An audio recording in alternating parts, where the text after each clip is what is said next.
बिस्मिल्लाहिर्रहमानिर्रहीम। तमाम दोस्तों को अस्सलाम वालेकुम। और आपको पता है कि मेरा पहला सेंटेंस क्या होता है कि सबसे पहले इंसान ने कुछ भी करना है तो अल्लाह का शुक्र अदा करना है, उसके बाद जो भी करना है वो बात की बात।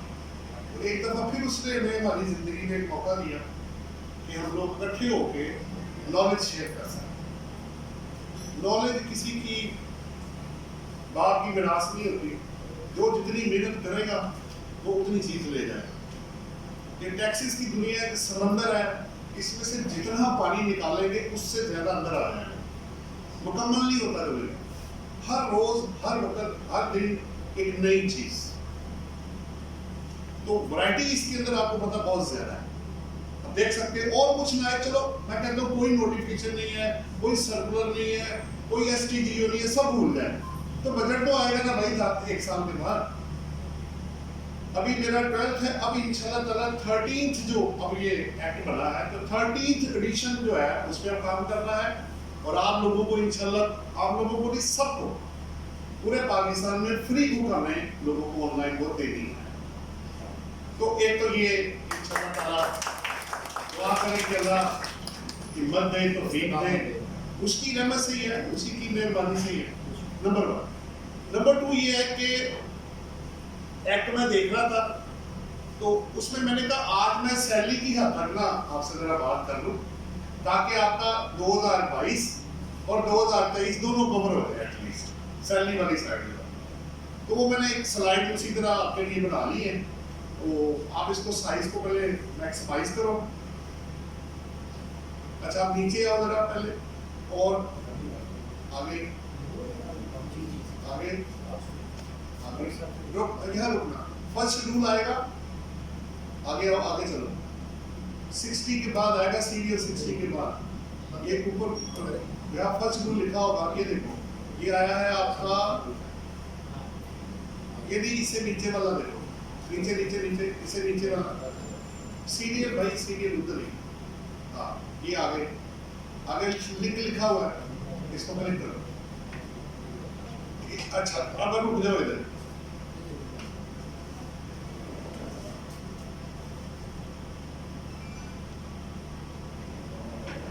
अब क्या हुआ है, अब जो आपने पढ़ना है ना जी वो फाइनेंस एक्ट की बात हो रही, बिल शिल खत्म हो गया, देयर इज नो बिल। अब जो आपने करना है वो एप्लीकेबल है अनलेस अदरवाइज स्टेटेड ना हो, वो 1 जुलाई 2022 से एप्लीकेबल है। यानी आज लास्ट डेट है, कल से जो पहला दिन आपका शुरू होगा रात 12 बजे के बाद तो ये लॉ आपका अप्लाई हो जाएगा। तो जैसे अभी सदर साहब कह रहे थे कि किया क्या है उन्होंने कि 6 लाख रुपए तक तो 0% ही है, तो 6 लाख से 12 लाख पे 2.5% उन्होंने टैक्स इंपोज कर दिया, जो पिछले साल 5%, तो आधा हो गया, सीधी बात है। पहले 30 था, अब 15 हो गया, नंबर 1। लेकिन उन्होंने इसकी जो कंपनसेशन है वो दूसरी तरफ से आपसे ले ली है और लॉस ऑफ रेवेन्यू रिकवर कर गए हैं। वो कैसे कि जब आप अगले स्लैब पे जाएंगे, ये देखो यहाँ पे आपको नजर आ रहा है 15 लाख, ओबीसी भी पीछे से जो आया 12.5%, 20%, और लास्ट आपका जो पहले 70 या 75 मिलियन था अब होता था तो 35 था, अब 12 मिलियन के ऊपर 35% है। जब आप कहेंगे ये आप किसको फायदा हुआ, किसको नुकसान हुआ, अगला क्वेश्चन अगर मैं आपकी सीट पर बैठा हूं तो ये सोचना होगा, वो मैंने आपको पहले कवर कर दिया। अगर आप 29 लाख रुपए तक सैलरी अर्न करेंगे ना तो 22 और 23 में टैक्स बराबर हो जाएगा। 29 से कम रिसीव करेंगे तो फायदा आपको आगे नेगेटिव फिगर नजर आ रही है, 29 से ऊपर जाएंगे तो टैक्स आपका बढ़ना शुरू हो जाएगा। सो अब आप देख लें कि स्लैब में आप फाल करेंगे, यानी इसका मतलब ये हुआ कि अगर 19 लाख रुपए तक मेरी ग्रॉस, सॉरी 29 लाख रुपए मेरी ग्रॉस सैलरी है जो टैक्सेबल है, टैक्स ये 2022 या 23 में, तो दोनों तरफ टैक्स बराबर होगा। और अगर उससे कम होगी तो मुझे फायदा होगा और ज्यादा होगी तो मुझे नुकसान हो जाएगा। तो लोअर इनकम वाले को टेक्निकली वो बेनिफिट दे गए हैं और कंपनसेशन उन्होंने अगले वालों से ले ली है। अच्छा कंपनसेशन की रेशो अगर आप चेक करें ऑब्वियसली गैप भी चेक करना पड़ेगा। 36 लाख रुपए 15,000 बढ़ेगा, 60 लाख होगी तो 1,10,000 बढ़ जाएगा, 12 मिलियन होगी तो 6,10,000 बढ़ जाएगा, और 18 मिलियन होगी तो 10,60,000 रुपए टैक्स बढ़ जाएगा। तो वो जंप आगे जो आ रहा है, obviously higher income more tax, lower income less tax. तो सैलरीड के लिए तो अभी भी स्टिल लोअर इनकम वाले के लिए ये बेनिफिशियल ही पोजीशन है, लेकिन जिसकी ज्यादा तनख्वाह है 29 से वो ऊपर गया है, उसको थोड़ा सा इसमें जो है वो एक्स्ट्रा बर्डन जो है वो बियर करना पड़ता है। अच्छा, अब दूसरा क्वेश्चन ये था कि क्या नॉन सैलरी को तो फर्क पड़ा? नहीं, वो उधर ही है, वो भी मैं आपको दिखा देता हूं ताकि दोनों चीजें कवर हो। ये आपका है। अच्छा, पहले वो कमेंट्स पूरे ले ले, उसमें एक दो चीजें और भी। ये स्लैब आपके पहले 12 थे, अब 7 हो गए। मैक्सिमम रेट पहले 70 या 75 मिलियन से ऊपर 35 था, अब 12 मिलियन के ऊपर 35 है। तो चार्ट मैंने आपको दिखा दिया, ये आपका सैलरी से कनेक्टेड पॉइंट था। अब आ जाए नॉन सैलरी या एओपी। जो बिल में प्रपोज हुआ था वही एक्ट ने अप्रूव किया, इसमें कोई चेंज नहीं है। 6 लाख 4 लाख को 6 लाख कर दिया, स्लैब आपके उतने ही है। हर स्लैब में जो तीसरे से ऑनवर्ड शुरू हुआ है 2.5% जंप आ गया एज कंपेयर टू 2022 और 60 लाख से ऊपर 35% रेट है। अब आप देख सकते हैं ये आपके सामने, जहां पहले 2.5 था वो 5 हो गया, वो 10 था 12.5 हो गया, करते करते ये 35 तक चला गया। अब चार्ट चाहिए आपको, ये आपके सामने है। अगर आप 12 लाख रुपए तक इनकम कमाएंगे 2023 में तो आपको बचत है, और अगर आप उससे ऊपर जाएंगे 18 या ऑनवर्ड जाएंगे तो टैक्स आपका बढ़ना शुरू हो जाएगा as compare to tax year 2022 जिसकी आपने रिटर्न फाइल करनी। एक तो ये, so this is all about related to withholding taxes या आपका जो रिटर्न आपने फाइल करनी है रिलेटेड टू 22 एंड 23, तो दोनों आपकी चीजें उसमें कवर्ड हो। अब मैं आता हूँ जहां से मैंने छोड़ा था आपको सैलरी का, आपके टैक्स रिडक्शन वाला एरिया बाकी था और कुछ न्यूमेरिकल्स मैंने आज आपको करा लिए, दो चीजें और करा ली मेरे कुछ न्यूमेरिकल्स हैं, उससे पहले टैक्स रिडक्शन है, फिर एक फॉर्मेट मैंने आपको दिखाना है और सीधा न्यूमेरिकल्स पे ले जाऊंगा। तो आज मैं कोशिश करूंगा सैलरी को क्लोज करना। इंशाल्लाह ताला नेक्स्ट जो आएगा उसमें आपको मैं फिर फाइनेंस एक्ट के थ्रू जो अमेंडमेंट्स आई है जो कि लॉ का हिस्सा बाकी जो अदरवाइज है वो भी आपको कवर करा दी जाएंगे। अच्छा जी, इस फाइल को क्लोज करके ना अब तुमने वो सैलरी वाली इसमें एक अलग फाइल पड़ी, हाँ उसमें ये फाइनल वाला हो, ये नीचे नीचे सेकंड लास्ट फाइल, इसको खोलो, इसको बड़ा करो साइज को। अब खैर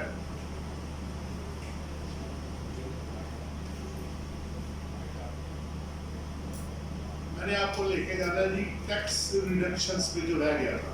मैंने आपको कराया क्या क्या था वो एक मिनट पहले वो दिखा दूं ताकि थोड़ा सा एट ए ग्लास, जैसे ड्रामों में पिछले रिहर्सल नहीं सेक्रेटरी की लड़की दिखाते हैं तो वो भी मैं आपको दिखा। पिछले प्रोग्राम की चल गई है। हाँ जी, पिछले प्रोग्राम की जो भी आप कहते हैं चल की है। पहले क्या हुआ था भाई, ये थे आप मेन चीज ये थी आप स्कोप ऑफ सैलरी में हमने सैलरी इनकम के सेक्शन पढ़े 12, 13, 14। एम्प्लॉय शेयर स्कीम आपका 14 है, टर्मिनल बेनिफिट्स हमने किए जिसमें प्रोविडेंट फंड, ग्रेजुटी और वो सारे हमने किए। ज्योग्राफिकल सोर्स ऑफ इनकम हमने किया, फिर हमने एग्जम्पशंस की जो सेक्शन और उसके थी, फिर डिडक्टेबल लॉसेस हमने लास्ट ईयर किए, लास्ट जो 60 ए भी थी, और अब आपका रिडक्शन इन टैक्स लायबिलिटी और कंप्यूटेशन का चार्ट रहता है। ये 2 पॉइंट करके तो न्यूमेरिकल्स में आता है।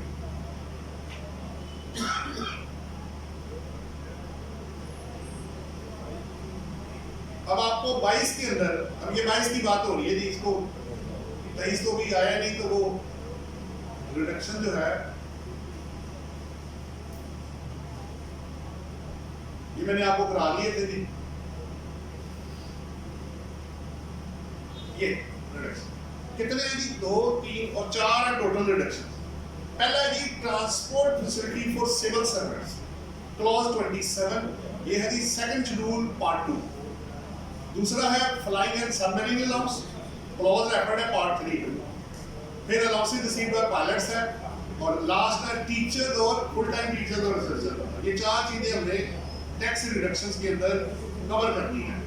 सिविल सर्वेंट के लिए जी उन्होंने कहा है कि अगर कोई बेसिक स्केल जिनका 20 और 22 होगा, 20 से लेकर 22 तक का, तो उनको क्या होगा कि रिटर्न में आप जाके देखेंगे ना तो वहां लिखा हुआ है मोनेटाइजेशन ट्रांसफर फैसिलिटी जो है ना सिविल सर्वेंट्स की, उनका जो रेट होगा 5% as a separate block of it. यानी अगर सिविल सर्वेंट्स को स्केल 20 से लेके 22 तक अगर आप उसको कंपल्सरी मोनेटाइजेशन ट्रांसफर फैसिलिटी देंगे, लेकिन ड्राइवर की सैलरी को निकाल के, तो वो जो बेनिफिट उसको आप देंगे उस पर फ्लैट रेट 5% जो होगा वो चार्ज किया जाएगा, और बाकी इनकम पे जो उनका टैक्स है वो आपका नॉर्मल टैक्सेशन किया जाएगा। इसका नाम क्या है कि रिडक्शन इन टैक्स लायबिलिटी। तो रिडक्शन है किधर?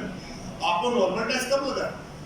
आपने तो नहीं नॉर्मल टैक्स पे किया, आपने 5% दिया, आप घर चले, तो ये एक रिडक्शन ऑटोमेटिक आपके पास आ गई है। नंबर 2, फ्लाइंग और सबमरीन अलाउंस। ये आपको पता है जो आपके पायलट्स, नेविगेटर्स के या एयर के जो आपके चलते हैं, लिखा हुआ उसमें, या उसमें फ्लाइट इंजीनियर भी शामिल है जी, नेविगेटर तो पाकिस्तान आर्म फोर्सेज है, एयरलाइंस वाले हैं, जूनियर कमीशन ऑफिसर हैं, या other ranks of Pakistan arm forces. तो सबमरीन आपको पता है वो जो आपका सी है जो है उसके अंदर नेवी के जो है, उनको उन्होंने कहा है कि उसमें क्या होगा, shall be taxed as 2.5% as SVM। यानी अगर आपको फ्लाइंग या सबमरीन अलाउंस मिला तो उस पे फिर नॉर्मल टैक्सेशन नहीं हो रही, आपकी इनकम में जमा नहीं किया जाएगा। आपको 10 लाख मिला, तनख्वाह आपकी 25 लाख अलग है, सबमरीन अलाउंस 10 लाख है, 10 लाख के ऊपर 2.5% पे करें। अच्छा, अब इशू क्या है, नीचे लिखा हुआ है provided the reduction under this clause shall be available to so much of the flying allowance as does not exceed an amount equal to basic salary। एक जो आपकी एनुअल सैलरी होगी बेसिक, मसलन आपकी बेसिक सैलरी थी साल की, फर्ज कर ले 30 लाख, मैं ज्यूम कर रहा हूं, आपको फ्लाइंग और सबमरीन अलाउंस मिला 40 लाख रुपए, आप बेसिक सैलरी से ऊपर नहीं जा सकते। अब होगा क्या, यानी जो मुझे अलाउंस मिलेगा या वो मेरी बेसिक सैलरी से कम होगा, या उसके बराबर होगा, या उससे ज्यादा होगा। अगर मैं बराबर या कम में हूं तो जो मुझे अमाउंट मिलेगी फ्लाइंग या सबमरीन अलाउंस की, उस पर मुझे जनाब 2.5% टैक्स देना और खत्म। बाकी जो अमाउंट है मेरी, अगर मेरी अमाउंट 40 लाख मिली थी, 30 लाख बेसिक है, 30 लाख पे 2.5%, ऊपर वाला 10 लाख आपकी नॉर्मल इनकम में जमा होगा और उस पर टैक्स लग जाएगा आपकी टोटल इनकम में से, उसको वो उस तरफ चला जाएगा। सवाल आपकी होंगे वो इंशाल्लाह बाद में कंफर्म करेंगे। पायलट्स पहले मर्ज से फिर उनको अलग किया गया पायलट्स। अच्छा, इसका और पिछले वाले क्लॉज का थोड़ा इनवर्स कैलकुलेशन, वहां ये था कि बेसिक सैलरी तक आपको 2.5%, ओवर एंड अबव अगर कुछ निकला तो वो नॉर्मल टैक्स है। इधर उल्टा है, इधर बेसिक सैलरी तक जो होगा नॉर्मल टैक्स होगा, और जितना ऊपर होगा उसमें 7.5 होगा। बड़ी इंटरेस्टिंग चीज है, बिल्कुल उसके उल्टा लिखा हुआ है इसके अंदर, इसको मिक्स नहीं करना आपने।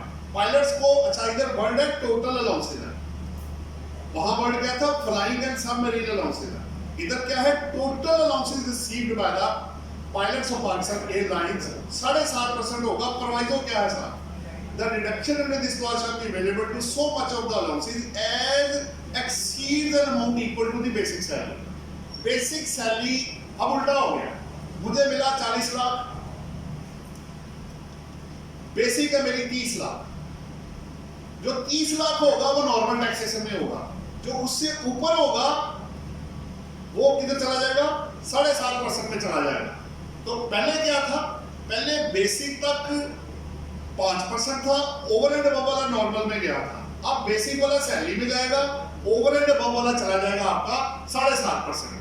देखिए जरा वर्डिंग जो होती है ना, सारी लड़ाई वर्ड्स की होती है। आप तो अगर टैक्सेशन आप समझते हैं, आप उससे बेहतर समझते हैं, आप रिप्रेजेंटेशन करते हैं, तो वो पूछेंगे जनाब इधर तो कुछ और ही लिखा हुआ है, आप कुछ और कह रहे हैं। तो इसको वर्ड्स को पकड़ना बहुत जरूरी है कि इसका एक्चुअल क्रक्स क्या है, वो क्या कहना चाह रहा है।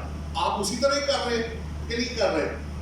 और इसका लास्ट है जी फुल टाइम टीचर और रिसर्चर, उसके मुताबिक क्या है, आपको पता है ये काफी पहले से आ रहा है। पहले ये 75% होता था, फिर ये 50 पे गया, फिर ये 40 पे गया, अब ये 25 पे चला गया।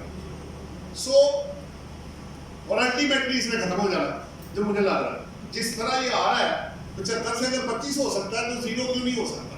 शायद ये कंटिन्यू हो, शायद ना हो। खैर अभी तक तो 22 तक के लिए इंटैक्ट है, वो आपको रिटर्न के अंदर नजर भी आ रहा होगा।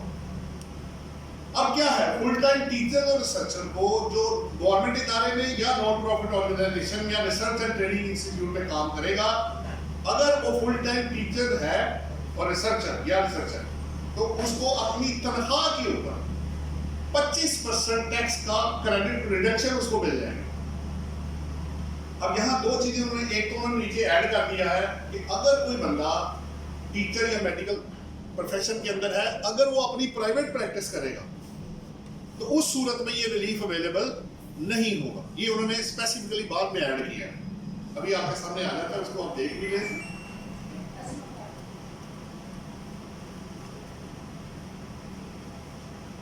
ये चार थे बेसिकली क्लॉजेस, जो डिफरेंट क्लॉजेस है जिसके through reduction in tax liability, आपकी लायबिलिटी रिड्यूस हो जाएगी।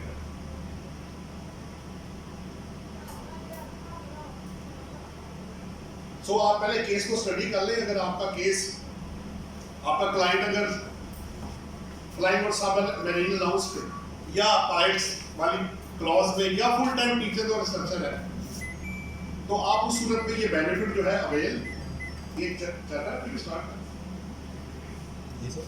अच्छा ठीक, तो ये रिडक्शन, ये हमने क्या पढ़ा जी, रिडक्शन इन टैक्स लायबिलिटी। अगर ये आपको वो ना दे, मैं कहता हूँ जी भूल जाए ये है ही नहीं, तो फिर क्या होगा, ये मेरी इनकम में जमा होगा, टैक्स लग जाएगा और क्या होगा, ये बेनिफिट नहीं होगा। ये भी देखना ना, अगर ना मिले तो क्या होगा, तो क्या भाई फिर ये आपकी इनकम जो भी टैक्स बनेगा स्टैंडर्ड रेट पे, मेरी सैलरी प्लस अदर इनकम जो भी आएगी जमा होगी, मुझे स्लैब रेट लग जाएंगे जो भी हमने देखे भी थे स्लैब रेट्स, उसके मुताबिक टैक्स लगेगा। ये तो थे नहीं आपके पहला पॉइंट था मेरा 23 में जो टैक्स काटना है उसके रेट्स मैंने आपसे शेयर किए, चेंज जो आई वो मैंने शेयर किया, नॉन सैलरी का भी किया, प्लस मैंने आपको रिडक्शन इन टैक्स लायबिलिटी दे दी जो सेकंड शेड्यूल पार्ट 2 और 3 के अंदर अवेलेबल थी, वो आपके साथ शेयर किया। अब मैंने तीसरा आपके साथ शेयर करना है आज, और वो है आपके 12 न्यूमेरिकल्स हैं। क्या अगर खाली थ्योरेटिकल पढ़ते जाएंगे तो खुश्की अंदर चली जाएगी आपकी, तो उसको प्रैक्टिकल की शक्ल देना बहुत जरूरी है। मेरी कोशिश यही होती है कि चीज को जितना भी आसान कर सके। कुरान मजीद क्या कहता है, हर चीज मुश्किल होती है आसान होने से पहले, जब तक आप मुश्किल में से गुजरेंगे नहीं वो आसान नहीं होगी। बनी बनाई चीज नहीं मिलेगी ना, मनो सलवार ही नजर होने लगा वहां से। God help those who help themselves. अगर आप खुद कुछ नहीं करेंगे तो दुनिया के किसी क्षेत्र में आपके लिए कोई जगह नहीं है। मेहनत करनी पड़ेगी, जुस्तजू करनी पड़ेगी, प्यासा ही कुएं के पास आता है, वो आने कभी चल के आएगा आपके पास। अगर आपको शौक है, आप मेहनत करेंगे तभी आप आगे जाएंगे। यही मजा है, यही इस चीज की खूबसूरती है। जो जितनी मेहनत करेगा वो भाई उतना नॉलेज ले लेगा। अच्छा, अब जो तीसरी चीज है इसको जरा अटैच कर दें यार, तो मैं न्यूमेरिकल जो है ना आपके, वो मुख्तलिफ न्यूमेरिकल्स हैं जिसमें आपके अलाउंसेस, आपकी मुख्तलिफ कैलकुलेशन। लेकिन उससे पहले मैं एक फॉर्मेट आपको दिखाऊंगा, एक स्टैंडर्ड फॉर्मेट मैंने बनाया हुआ है सारी चीज़ों को मिक्स करके, तो उसमें थोड़ा सा आपको एक एट ए ग्लास जो है ना वो चीज़ मिल जाएगी।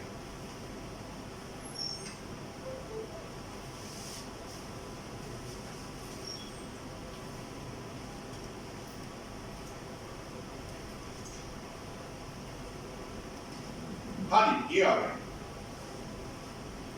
ये फॉर्मेट है, ये देखिए सारे लिए चेक कर आ गया। लेकिन ये मैंने एक फॉर्मेट पकड़ा है, उसमें कोशिश की मैं मैक्सिमम चीजें डाल दूं। उसमें basic salary, allowances, benefits, separate block, normal tax regime, जितने जितने हो सकते थे वो मैंने इसके अंदर अज्यूम्ड फिगर डाल के ना तो एक डाटा बना दिया। अगर आप रिटर्न में जाएंगे ना तो रिटर्न भी आपको पहला कॉलम देगा टोटल, दूसरा देगा एग्जेम्प्ट या नॉट टैक्सेबल या सेपरेट ब्लॉक या फाइनल टैक्स रिजीम। और तीसरा आ जाएगा टैक्सेबल। तो आप देख सकते हैं बेसिक सैलरी है नहीं, अगर कोई चीज एग्जेम्प्ट है या नॉट टैक्सेबल है वो सेकंड कॉलम में है। अब करते करते आप देखें इसके अंदर टीएनएस अलाउंस है, हाउस रेंट अलाउंस है, टोटली टैक्सेबल है, कॉस्ट ऑफ लिविंग है, कन्वेंस है, एंटरटेनमेंट है, जहां एग्जेम्पशन होगी आप लेंगे, वरना वो सीधा आपकी इनकम में ऐड हो रहा है। अच्छा, बोनस, फी, कमीशन, अगर आप अपने एम्प्लॉय को फी या कमीशन भी देंगे तो वो भी सैलरी की डेफिनेशन में शामिल है। Section 12 of the income tax ordinance 2001, 12 और 13 दोनों मिलाकर देखें, लेकिन 12 के अंदर कवर्ड है क्योंकि 13 आपका परपोजिट्स के अंदर। फेयर मार्केट वैल्यू ऑफ आपकी यूटिलिटीज वो हमने बुक कराया था, overtime, leave fare assistance, सो करते करते इसमें वो सारे आपके एम्प्लॉय शेयर स्कीम, परपोजिट सारे, मेडिकल, जहां जहां जो जो आया वो करते करते, लोन वाला मैंने आपको करवाया था, कन्वेंस वाला, वो सारे करके एंड पे आप देखेंगे तो आपकी जो सेपरेट ब्लॉक को लग कर दिया है और जो नॉर्मल आपकी सैलरी लिखी है वो 46,10,000 एक अज्यूम फिगर अपने पास से एक फिगर डाल के तो उसको लग कर दिया। वो देखिए 2.5% वाला अलग है, 7.5% वाला अलग है, जहां जहां एग्जेम्प्ट था वो माइनस किया है और माइनस करके तो एंड पे जो अमाउंट है आप जब रिटर्न फीड करेंगे तो आपको वो टैक्स नहीं निकालने देगा, टैक्स वो खुद ही करेगा। मैंने कहा जी मेरी सैलरी है 12 मिलियन, एग्जेम्प्ट कोई नहीं है, आप 12 मिलियन डालें, उसको आप रिफ्रेश करें, कैलकुलेट करें, वो टैक्स खुद ही बना देगा, लेकिन इतना बनता है आपका टैक्स, आपको टैक्स नहीं कैलकुलेट करने देगा। अमाउंट आपने डालनी है, कैलकुलेशन की जिम्मेदारी आपकी नहीं है, वो आप पे बर्डन नहीं है। आप फिक्स एसेट्स में वैल्यू डालें, आपको किसी हद तक 100% या परसेंटेज वो देगा, आपको रेट ऑफ डेप्थ से नहीं वो चार्ज करने देगा, वो ऑलरेडी फिक्स है। तो जो जिस पे मिलेगा उन्होंने डाल दिया हुआ है, तो कुछ चीजें उन्होंने रिजिड कर दी हैं, फिक्स कर दी हैं, उसको आप छेड़ नहीं सकते, और कुछ चीजें आपके पास दे दी उन्होंने, आप जैसे खुदा ने कुछ ताकत बंदे को दे दी, बाकी अपने पास रखी। टेक्निकली तो सारी उसके पास है, लेकिन हमें तो गलत फहमी या खुशफहमी हो जाती है तो ताकत मेरे पास है, वो होती नहीं है। जैसे आप वर्ड पढ़ते हैं deemed as granted to you, वो डीम्ड होती है, वो होती नहीं है। खैर वो तो लंबी बात शुरू हो जाएगी। अब आपको एक फॉर्मेट मैंने दिया, इसमें 2-3 चीजें बहुत जरूरी हैं, इसके अलावा हर चीज का ना एक नोट, ये देखिए आपने मैंने एक नोट के सामने ये देखिए 1 2 3 4 5 6 7 8 9 10 ये 16 तक नोट नीचे दिए हुए हैं कि वो अमाउंट किधर से आई है, कैसे कैलकुलेट हुई है, तो वो मैं आपको ऑलरेडी पहले करवा चुका हूँ। आप फाइल को जाके स्टडी करेंगे, सारी चीजें आपको, जैसे मेडिकल अलाउंस के बारे में है और चीजें इसके अंदर जो जो अवेलेबल है आगे सारे आते जाएंगे, स्पेशल अलाउंस है, मार्जिनल परपोजिट्स है 53A वाला, तो सारी चीजें आगे विद प्रोविडेंट फंड का क्या करना है, अकोमोडेशन का क्या करना है, एरियर सैलरी का क्या करना है, ऑप्शंस का क्या क्या है, पायलट्स वाला भी इसके अंदर शेयर हुआ है, फ्लाइंग और सबमरीन अलाउंस भी जो अभी कवर कराया है। तो गर्ज ये कि सारे चैप्टर को निचोड़ के एंड में ला के तो उसको फिगर वर्क में कन्वर्ट कर दिया। ये बेसिकली मेरी 3 चीजें थी। चौथा मैं आपकी तरफ आ रहा हूँ न्यूमेरिकल, जो मैंने कुछ आपको आज कराने हैं ताकि इसकी प्रैक्टिकल एप्लीकेशन आपको नजर आने की जरूरत है।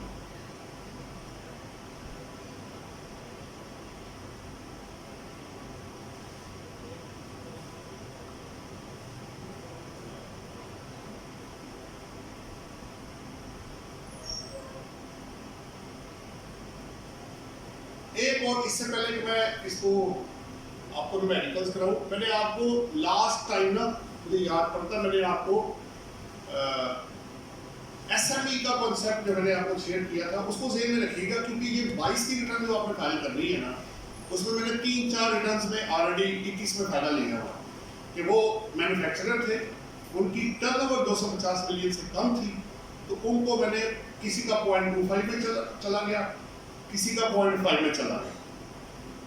अब फायदा क्या, अगर आपका 4.5% या 4% घटा हुआ है वो एडजस्टमेंट मिल जाएगी, आप एक्सपोर्ट करेंगे यही वाला रेट लगेगा, वैसे स्टैंडर्ड रेट 1% है, अब थोड़ा सा चेंज हुआ, आपको पता है वो आईटी के लिए उन्होंने 0.25 दिया है।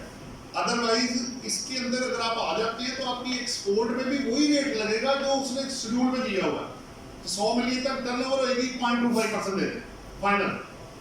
अगर आप 100 मिलियन से ज्यादा है, 250 मिलियन से कम है, तो फिर आप 0.5% देते टर्नओवर का दर्जा है। और क्या चाहिए भैया आपको? अच्छा, इसके अलावा और सुने, आपका ऑडिट 214C और 177 को भी खत्म, वो भी नहीं कराना आपने। अगर आप इसके अंदर ये आगे टैक्स पे कर देते हैं, ठीक है, फिर 153 वाला आपकी एडजस्टमेंट, फिर एक्सपोर्ट वाला भी आ गया। सो और 3 साल के लिए आप इसके अंदर रहेंगे, चाहे आप 21 में आप आए 21, 22 और 23। लेकिन इसकी एक दो चीजें ध्यान में रखनी है, अगर आपकी टर्नओवर जहां भी 250 मिलियन से एक्सीड की या आप मैन्युफैक्चरर ना रहे, तो फिर उस साल या उन सालों में ये बेनिफिट आपको नहीं मिलेगा। ये लिखा हुआ है इसके अंदर। मसलन मैंने जब रिलीव लिया 21 में, उसकी टर्नओवर थी 224 मिलियन, मैं ज्यूम कर रहा हूं, मुझे 22 में पता चला कि भाई वो तो होगी 300 मिलियन। अब मुझे वो रिलीफ उसमें अवेलेबल, क्योंकि वो एसएमई के लिए सिर्फ है। अच्छा, चाहे इंडिविजुअल हो, कंपनी हो, एओपी हो, जो मर्जी हो, तीनों के लिए है। बल्कि कंपनी को उन्होंने जो इसमें फॉल करेगी उसको कंपनी की डेफिनेशन से भी उन्होंने बाहर निकाला हुआ कि वो कंपनी जो अवेल करना चाहती है 14 शेड्यूल रीड विद 100E है, वो अगर आप अवेल करना चाहते हैं तो आपको क्या होगा कि आपको नॉर्मल टैक्सेशन से वो बाहर निकाल देंगे। सिंपली आप उसमें जाकर पे करें, बहुत बड़ा रिलीफ है। ये कोरोना वायरस की वजह से था कि एसएमई के लोग बड़े इफेक्टिव हुए थे, जिस वजह से ये बेनिफिट दिया गया था। तो ये क्रेडिट जो कोई भी तुम थी, मुझे तो तुम से कोई कंसर्न है, ये बेनिफिट था, पूरे मुल्क के लिए था और बड़ा अच्छा बेनिफिट था। एक और इसका ताल्लुक सेल टैक्स के साथ कोई नहीं है, ये इनकम टैक्स की हद तक है, इसको मिक्स उधर मत कीजिएगा। उधर क्या होगा, उधर अगर आप इनपुट आउटपुट बेस पे चल रहे हैं वो उधर ही इंटैक्ट है, या अदरवाइज बिजली के बिलों में जो भी है वो आप सेल टैक्स को उसी तरह कंप्लाई करेंगे जैसे आप करते आ रहे हैं या कर रहे हैं अभी तक। अब न्यूमेरिकल देख लीजिए, आखिरी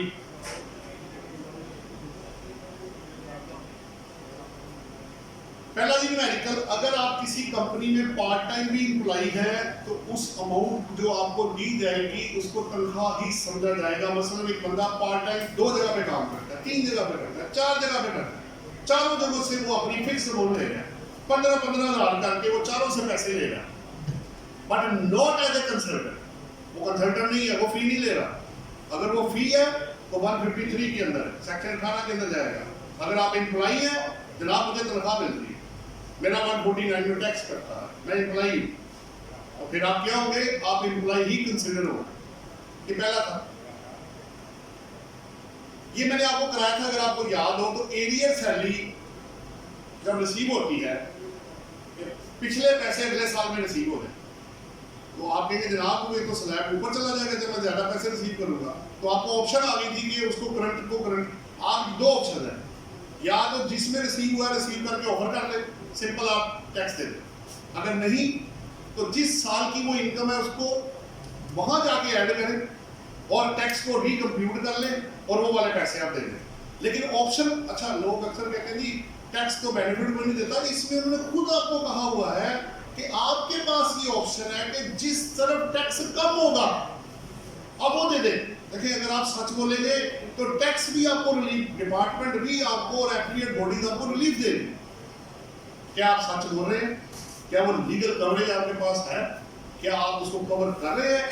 बड़ी आसानी से आप बीच में से निकल जाएंगे। तो ये उनमें से एक एग्जांपल ये है कि अगर मैं एरियर ऑफर करना चाहता हूँ, आगे क्या है, मुझे मिला कितना, अमाउंट कितनी थी, 8 लाख मुझे मिली 21 में, और 22 में मेरे पास आ गया 16 लाख। पहला ऑप्शन क्या है, मैं क्या करूं, 8 लाख पे टैक्स निकाल लूं, वो बना 10,000, और 16 लाख पे टैक्स निकाल लूं, वो बना 70,000। टोटल कितना हो गया जी, 80,000। ऑप्शन 1 ये है। या अगले 4 को पिछले 8 में लेकर आओ, 12 लाख एक हो गया, 12 अगला हो गया, 12 लाख पे टैक्स कैलकुलेट करना, वो पड़ा हुआ है। दोनों तरफ 30,000 है, क्योंकि रेट चेंज नहीं हुआ था, इसलिए लायबिलिटी दोनों तरफ 30 है। दोनों को जमा किया तो total tax liability option A में 80,000 है और बी में 60 है। ये जरूरी नहीं कि हर दफा बी में कम होगा, जिस तरफ कम है जनाब, ये ऑर्डिनेंस के अंदर लिखा हुआ है, wherever the amount of tax liability is on the lower side, आप वो चीज ले लें। उन्होंने ये नहीं कहा कि अप्रूवल ले आप आके लेटर लिखे, पूछे उनसे जी मैंने क्या करना है, आपकी डिस्क्रिप्शन पे छोड़ दिया, आप जो लोअर है वो पे कर दो भाई। क्यों ऐसे है? जहां लोग खुशी से टैक्स पे करने को नहीं तैयार, आप एरियर पे टैक्स देने आए हैं, आप एक स्टेप आगे आए हैं, वो 2 स्टेप आगे आ गए। तो सच भी बोला है और बेनिफिट भी साथ वो आपको दे रहा है।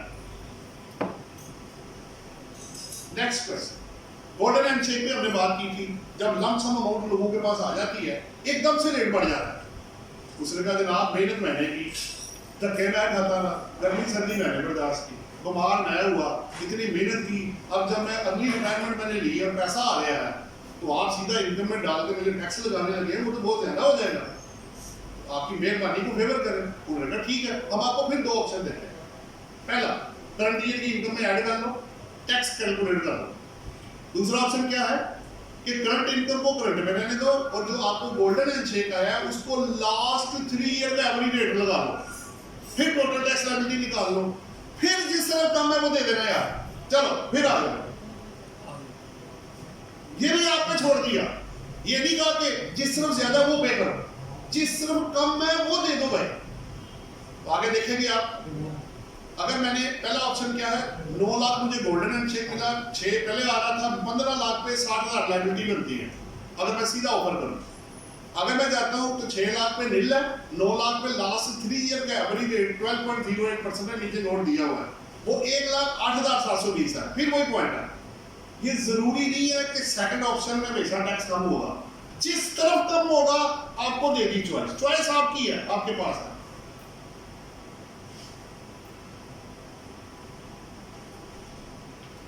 फिर एक सवाल आ गया कि जी थोड़ी सी पीछे से आता हूं, 67C क्लोज होता था सेकंड शेड्यूल पार्ट 1 का पुराने ऑर्डिनेंस का, जो ये कहता था कि अगर आपका एम्प्लॉयर आपके बिहाफ पे टैक्स जमा करा देता है तो वो आपके हैंड्स में टैक्सेबल नहीं होता। तो लोग क्या करते थे, अपनी सैलरी पूरी ले लेते थे, टैक्स एम्प्लॉयर से जमा करा लेते थे और उसकी भी एग्जम्पशन ले लेते थे। अब डिपार्टमेंट को पता लगा कि भाई लोग इस तरह बेनिफिट उठा रहे हैं, उन्होंने जब नया ऑर्डिनेंस बना तो 67C के पैरेलल क्लॉज ही कोई नहीं लिया। इसका मतलब ये हुआ कि अगर आपका एम्प्लॉयर आपके बिहाफ पे टैक्स जमा कराएगा इन एडिशन टू सैलरी, तो now that is also chargeable to tax. इसको टैक्स फ्री सैलरी कह लें या टैक्स और टैक्स कह लें, जिस तरह आपको समझ आ रहा है। वैसे प्रिंसिपल क्या होता है, जितनी तनख्वाह है उसमें से टैक्स काट के आपको पैसे दिए जाए, लेकिन अगर tax in addition to salary आपको दिया जाए तो तब भी वो आपकी इनकम में ऐड किया जाएगा, ग्रॉस अप किया जाएगा, लेकिन इसका क्रेडिट लेना मत भूलिएगा क्योंकि पेमेंट तो हुई है मेरी। तो इसमें क्या हुआ, 8 लाख बंदे की तनख्वाह है, 22,500 टैक्स फ्री सैलरी आपको मिली। अगर आप वैसे भी देखें तो सैलरी आप ग्रॉस ही ऑफर करते हैं, नेट नहीं ऑफर करते, बिफोर टैक्स होती है, बिफोर एनी डिडक्शन होती है, क्योंकि सैलरी की गेन डिडक्शन अलाउ नहीं होती, ना आप एक्सपेंडिचर माइनस कर सकते हैं ना लॉसेज एडजस्ट कर सकते हैं। अच्छा, फिर क्या करना है, 8 लाख आपको मिला, 22,500 टैक्स है, तो मेरी सैलरी कितनी होगी, 8,22,500, सिंपल हो गया। उसको जमा करें, लेकिन जमा कर दिया, फिर टैक्स निकाले, वो बना 11,125, कटा हुआ कितना है 22,500, रिफंड आ गया। आइडियल सिचुएशन क्या है कि जितना मेरा टैक्स बनता है उतना ही कटना चाहिए, अगर कम हुआ तो आप जमा कराएंगे और अगर ज्यादा निकला तो आपका रिफंड आ जाएगा। और आइडियल सिचुएशन क्या है कि इसको बराबर होना चाहिए ताकि एम्प्लॉयर को भी कोई मसला ना हो और एम्प्लॉय को भी कोई मसला ना हो, दोनों साइड पूरी हो।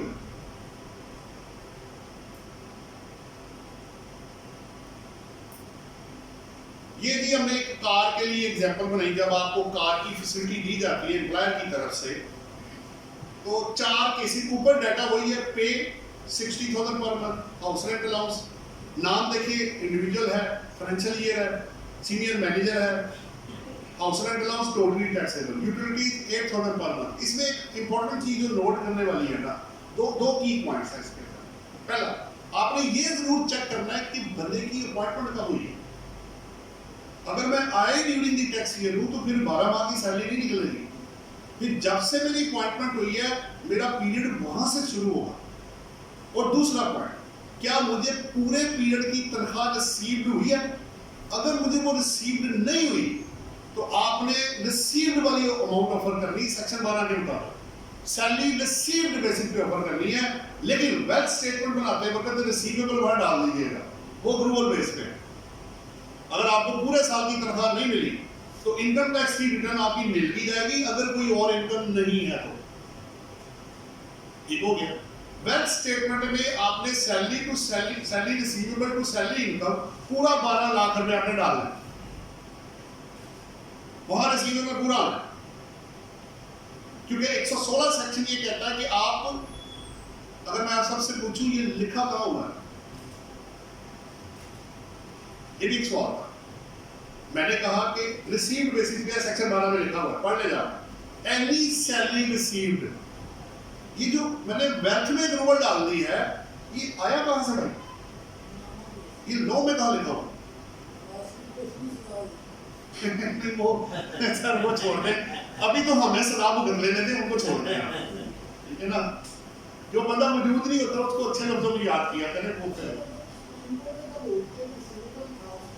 ठीक छोड़ देना सर। वो दूसरी तरफ हम निकल जाएंगे, टॉपिक मैं चेंज नहीं करना चाह रहा, ये डिस्कशन खत्म करके आपसे आराम से बैठ के बात करते हैं। दिल दी सारियां कसरा कटांगे ना, अंदर की जो कुछ है। अब सवाल ये है कि वेल्थ, ये मैंने रेज किया और जवाब भी मैं ढूंढ रहा था। मैंने कहा यार आप एक्चुअली फैसलाबाद का केस आ गया था, उसके अंदर उन्होंने उनकी डीम्ड इनकम बना के तो उसको टैक्स लगा दिया। तो मैं भी सोच में पड़ गया कि यार ये किया क्या है इन लोगों ने। हुआ ये है कि 116 सेक्शन ये कहता है कि आपने स्पेसिफाइड डेट पे एसेट्स और लायबिलिटीज को शो करना। अब चूंकि मेरा देखें काम तो मैं कर चुका हूं, पैसे नहीं मुझे मिले, तो क्या मेरा रिसीवेबल स्टैंड नहीं करता? करता है ना भाई, 12 लाख लेना नहीं है आपने एम्प्लॉयर से कि माफ कर दिया आपने, कौन माफ करता है? तो वो रिसीवेबल डालना उसके लिए जरूरी था, इसलिए वो अप्रूवल बेस पे है। At the specified date asset receivable and payable assets and liability show करनी होती है। ये डायरेक्टली आपको लिखा हुआ नहीं मिलेगा कि जी बैंक स्टेटमेंट अप्रूवल बेस पे बनाया, ये नहीं मिलेगा आपको, ये है नहीं ऑर्डिनेंस के अंदर।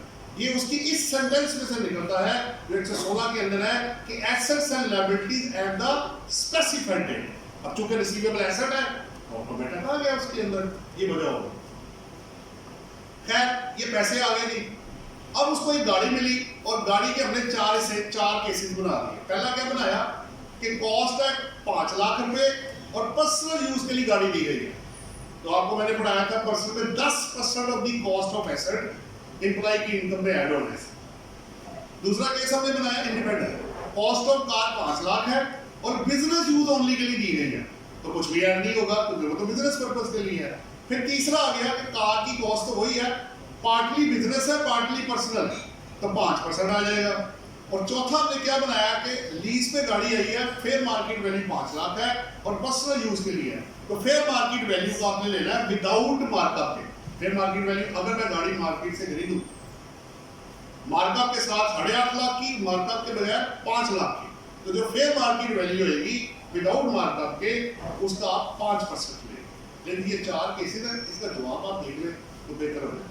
तो पहले में 50,000, दूसरे में कुछ नहीं, तीसरे में 5 लाख का 5% और चौथे में पर्सनल यूज के लिए 10%, और उसको आपकी रेगुलर इनकम में जमा करके तो कार का बेनिफिट जो था पर्पस इस सेक्शन 13 के अंदर उसको कवर किया गया।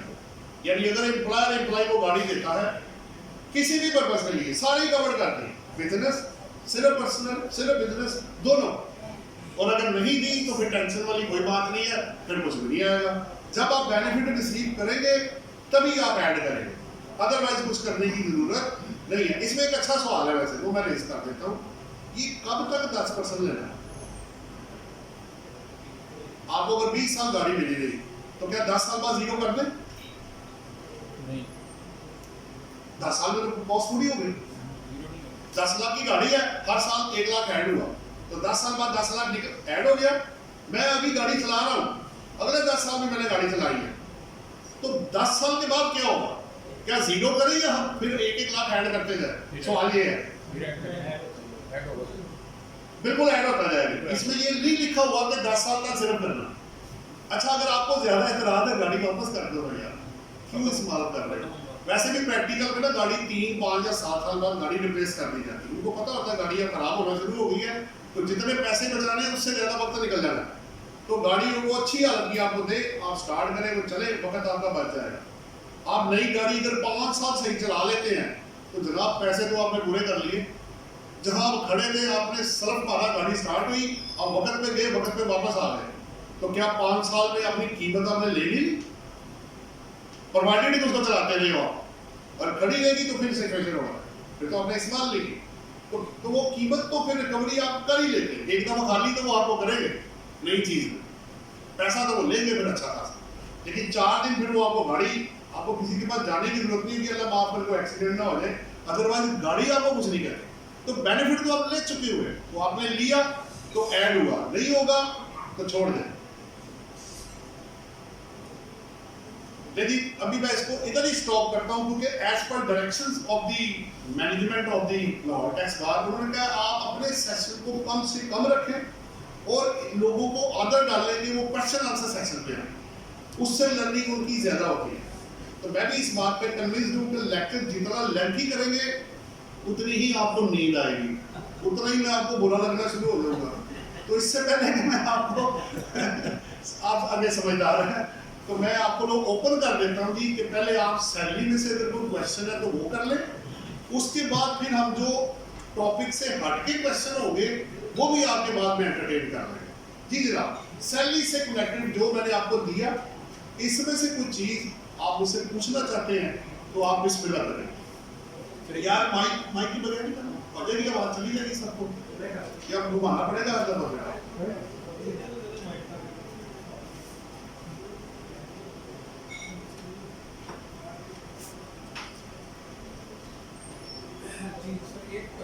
जी जी, ये भाई आपके पास ही आ, सबका फायदा हो जाएगा।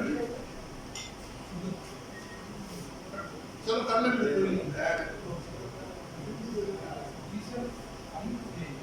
जी सर, एक क्वेश्चन ये है कि अगर किसी सैलरी पर्सन का पिछले सालों में रिफंड हो तो क्या इस साल में जो विदहोल्डिंग एजेंट है उसका इफेक्ट वो ले सकता है? बड़ा अच्छा सवाल है आपका, काफी दफा ये क्वेश्चन ले चुका है। देखिए बात यह है कि 149 सेक्शन जब आप पढ़ेंगे ना, तो वो ये कहता है कि आप ड्यूरिंग दी टैक्स ईयर जो कम या ज्यादा है वो एडजस्ट कर सकते हैं। तो अगर आपका रिफंड है तो जाके ले लें आप, वो एम्प्लॉयर को इस तरह की कोई परमिशन अवेलेबल नहीं है उसके अंदर। ये पहले भी काफी दफा क्वेश्चन ले चुका है। आपका कोई और सवाल? सर थोड़ा सा वो रिवाइज करते हैं कि जो सैलरी एरिया पे मिलती है और उसका सेक्शन, मैं आपको ना वो एरियल वाला एग्जांपल ही दिखा देता हूं, अभी पहले की है हमने 9 और 15 वाली थी मेरा ख्याल नहीं, इससे पिछले ये वाला आपको 1 लाख रुपए आपकी सैलरी है पर मंथ, 21 में आपको 8 माह की तनख्वाह मिली, 22 में आपको जो एरियर था 4 लाख वो प्लस 12 लाख 16 लाख आपके पास पूरा आ गया। तो पहला ऑप्शन क्या है? अच्छा ऑप्शन ये जो पहला है ना केस, इसमें आपको ऑप्शन लेने की जरूरत नहीं है। आप रिटर्न के अंदर सीधा जाके अगर रिटर्न खोलेंगे ना तो पहली जो लाइन सैलरी की आती है ना, सैलरी इंक्लूडिंग एरियर सैलरी, फिर ऑप्शन की जरूरत नहीं है, उसके अंदर ऐड करें और ऑफर कर दें, बस गया वो उसके अंदर। फिर ऑप्शन लेने की, ऑप्शन कब लेनी है? जब आपने पिछले साल में जाके या सालों में जाके उसको ऐड करना है, अदरवाइज ऑप्शन नहीं है। अब पहला केस क्या है? 8 लाख में टैक्स बनाऊं और 16 लाख का टैक्स बनाऊं, ठीक है? ये ले पहला 8 लाख में मैंने बनाया 10,000, 16 में बनाया 70,000। जिस साल का है उसी साल का टैक्स लगेगा जिसमें रिसीव्ड होगा, क्योंकि सैलरी रिसीव्ड बेसिस पे टैक्स है बना। प्रोवाइडेड एरिया में प्रोटेक्शन आपको मिल जाएगा। अच्छा अगर आपको अगले 5 साल की तनख्वाह एडवांस में मिल जाए फिर क्या होगा? बड़ा ही मेहरबान बंदा आ गया, अगर जाओ यार बना लो जो बना सकते हैं, नहीं फर्क है वो फिर आपका दीन ईमान। मैं तो टैक्स की बात कर रहा हूँ, उसने तो आज के रेट से आपसे टैक्स काट लेना, टैक्स कट गया आपका। आपने during the tax year income उतनी ही ऑफर करनी है जितनी बनती थी, बाकी आप रिफंड कैरी फॉरवर्ड करते जाएंगे और अल्टीमेटली या तो वो बराबर होगा। देखिए अगर रेट चेंज नहीं हो रहे, देखिए 60 लाख में तो स्लैब हायर लग जाएगा, आपकी तनख्वाह 12 लाख है, तो एडवांस में ये भी एक नुकसान है कि आपका जो स्लैब रेट होगा वो हायर वाला आपको लगा होगा, लेकिन पैसे आपको पहले मिल जाएंगे। देखिए अगर आप बर्दाश्त कर सकते हैं, यदि इतना टैक्स दे के अगर पैसे एडवांस में लेने हैं तो ले लो भाई, ठीक है, वो अपनी जगह पे है। उधर भी एरियर आए, करंट ईयर का आए या नेक्स्ट ईयर का आए, पॉइंट एक ही कॉमन है, received basis. When is received amount, उसको आपने कैलकुलेट करना है। जब रिसीव्ड होगा उसने तब इनकम टैक्स रिटर्न में आना है, लेकिन ये प्रिंसिपल हर जगह पे अप्लाई नहीं करना। ये इनकम फ्रॉम अदर सोर्सेज और सैलरी इनकम दोनों में सेम प्रिंसिपल है, वो भी रिसीव्ड बेसिस पे है और ये भी रिसीव्ड बेसिस पे है। हाँ जी, आपके सवाल का जवाब 8 लाख आया, 10,000 बना 21 के हिसाब से, 22 में मेरे पास 16 लाख आया, 70,000 कैलकुलेशन साथ दी हुई है। चले आगे, इसमें ऑप्शन नहीं है ये रिटर्न में फीड करें, पैसे जमा कराएं, घर जाए, क्योंकि 8 लाख की रिटर्न चली गई होगी, 16 लाख पे जो टैक्स बनता होगा, अगर बनता होगा तो जमा करा दीजिएगा, और अगर नहीं होता होगा रिफंड एडजस्ट तो फिर उसको उस तरह कर लीजिए।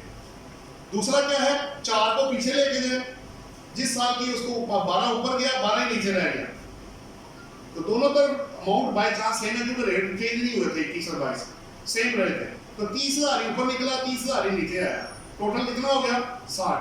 ऑप्शन 1 में मेरे पास 80 है, ऑप्शन 2 में 60 है, लेना कौन सा है? और ये जरूरी नहीं कि हर ऑप्शन में बी में ही कम होगा, कभी कभी ए में भी कम आ जाता है, इट डिपेंड्स। हमें वो लेना है जिस तरफ मेरा टैक्स टोटल कम बनता होगा। मेरा ख्याल है आपका पूरा हो गया। जी बिल्कुल पूरा हो गया। अच्छा सर, ये तो है ना कि at the time of filing of return, तो क्या ये विदहोल्डिंग एजेंट जो है वो भी इस किस्म की कोई कैलकुलेशन कर सकता है? उसने देखिए जितने भी विदहोल्डिंग सेक्शन है, सवाए एक्सपोर्ट का 1-2 सब सेक्शन निकाल के, वो सारे पेमेंट बेस पे हैं। Whenever the payment will be there, tax according to the that rate in which the payment will be made, वो आपने वो चार्ज करना। अगर आपको पूरे साल की पेमेंट ही नहीं हुई, टैक्स नहीं आएगा भाई, ना रेसिपिएंट पे ना पेयर पे, ठीक है। जब तक आप पेमेंट नहीं करते तब तक आपको विदहोल्डिंग प्रोविजन अप्लाई करने। मेरे 1-2 केसेस में हुआ ना जी, 60 लाख की थी, आपने टैक्स नहीं काटा, मैंने कहा सर पेमेंट ही नहीं हुई, तो कब होगा जी? मैंने कहा जब पेमेंट होगी। अप्रूवल बेस पे है जी, पेबल दिखा है, मैं कहा ऑडिटेड अकाउंट्स खोल लें आप, पेबल का ब्रेकअप है, वहां कमीशन पेबल आ रही है, इधर एक्सपेंस है उधर पेबल। आप अगली जब असेसमेंट करेंगे 161 की, तो तब आपको आप वो उसमें ले लीजिएगा, लेकिन उसका अगर वहां नहीं काटा, एक बात हो रही है, ये भी एक सवाल है, ये भी एक सवाल अपनी जगह पे हो, तो अभी डिफॉल्ट नहीं आप मेरे ऊपर डाल सकते, क्योंकि अभी मेरे ऊपर डिफॉल्ट 153 का पड़ता नहीं कि वो पेमेंट बेस के ऊपर होगा। इसी तरह सैलरी में भी पेड बेसिस पे है, बाकियों में भी पेड बेसिस पे आएगा। आपका कुछ और? जी सर, एक मुझे ज़्यादा चाहते हैं क्यों नहीं पूछेगा आपका टाइम? इसमें सर जनरली जो है ना, जो सैलरी सर्टिफिकेट होता है जुलाई टू जून होता है, और जो जून की सैलरी है वो जुलाई में ये ऐसे ही है, ऐसे ही। तो मतलब क्या हम 11 माह की सैलरी है, देखिए आपको फिर पिछला जून भी देखना है ना, पिछला जून, वो भी जरा ध्यान में रखिएगा। जून टू मई, अगर आप रेगुलरली आ रहे हैं तो 12 माह तो पूरे हो जाएंगे ना। अमूमन लोग क्या करते हैं, जून की तनख्वाह जून में पे कर देते हैं, कुछ लोग नहीं करते, जहां हो गई है 12 माह पूरा ले ले, और जहां नहीं हुआ तो फिर आप 11 माह की ले लें, लेकिन 1 माह की अप्रूवल डाल के तो उधर वेल्थ में बुक कर दीजिएगा, वो लाजमी होगा जी। इनका सवाल आ रहा था ये सर, आपने जो बात नहीं सुनी, कंफ्यूजन थी कि सर आपके ना एक बंदा जो है फाइनेंशियल ईयर 12 से 2 महीने पहले कंपनी ज्वाइन करता है, उसको 2 महीने की सर सैलरी मिलती है, हम उसकी 2 महीने की सैलरी डिक्लेयर करेंगे रिटर्न में। आपने रिसीव ही 2 माह की है ना, ठीक है, तो सर जब वेल्थ में जाएंगे तो नहीं, तो आपने रिसीवेबल था ना, नहीं, नो, तो जवाब आपने खुद ही दे दिया, मैंने तो कुछ नहीं कहा। आप यही कंफ्यूजन थी कि आप कहते हैं कि उसको वेल्थ में नहीं, जाना कंफ्यूजन तब आएगी जब रिसीवेबल होगा, तो रिसीव तुमने तो काम ही 2 माह किया है, जी ठीक है, तो 10 माह की रिसीवेबल है क्या? नो, आगे चले क्या? ओके। और कोई सवाल है? ये उनको दे। सर क्वेश्चन ये है कि एक गवर्नमेंट को है वो मेडिकल लिस्ट में चला गया 2 साल के लिए, अब 2 साल की पेमेंट उसकी नहीं मिली से, और तीसरे साल दोनों पेमेंट 30 मिली। अच्छा, आपने पहले 2 साल की छुट्टी पे उसको भेज दिया, गवर्नमेंट प्लान चलो ठीक है, मान लिया उसको तनख्वाह मिली इस पीरियड में, अच्छा ठीक हो गया। तीसरे साल जब ऑन ड्यूटी आया। आया 2 साल की पेमेंट भी आ गई, पे सैलरी भी आ गई 2 साल की। नहीं, ये पॉलिसी थी कि जो आप छुट्टियां लेंगे पेड होंगी, ये मतलब कहना चाह रहे हैं? मतलब वो लीव के अगेंस्ट पेमेंट हो रही है। नहीं लीव नहीं, लेकिन जो गवर्नमेंट थी वहाँ पे लोगों ने उसको सैलरी नहीं दी उनका पीरियड थी। नहीं, 2 साल की देखिए 2 चीजें होती है, एक होता है छुट्टी विदाउट पेमेंट के, एक है लीव विद पेमेंट है।